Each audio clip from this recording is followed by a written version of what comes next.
Who is your captain's play for tonight?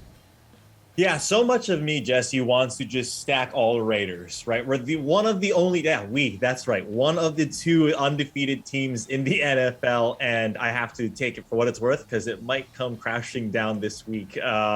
Because Justin Herbert, I think, is the guy. He's the most expensive, and I do think there is leverage off of a guy like Justin Herbert because you look at statistically, Derek Carr is getting all the love, right? The most passing yards, undefeated, looks really good in this Gruden offense. But if you look at Herbert and what he's done against the Raiders in his two matchups, 4 touchdowns, no interceptions.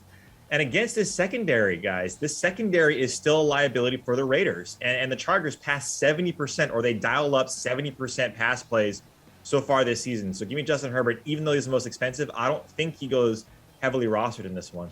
Pearce, he's 16,800 in the captain spot. Do you want to go with the most expensive guy? No, I'll take his receiver. I'm going to chase the touchdowns in this game. We know that Keenan Allen inside the red zone is one of the most targeted receivers in the NFL. Inside the 10, he's also one of the most targeted receivers. And if we're going for touchdowns, then Keenan Allen is going to be the ticket. You can pair him with Herbert if you can somehow find a way to afford it. The Chargers have gotten better, but they're still not that good. And they really haven't faced an elite wide receiver this year, and they've given up plenty of points to wide receivers. So I'll take the Chargers side and give me Keenan Allen. All right, AJ, who do you like in your captain spot?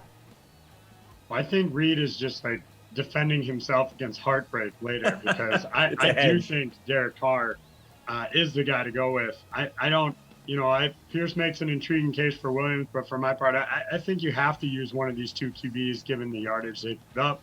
For me, I'll take the slight savings with Carr. Look, his lowest yardage total this season was 382. Like 2 TDs in each of the games. Yes, 100% this is going to be the best defense I think that he's faced all season.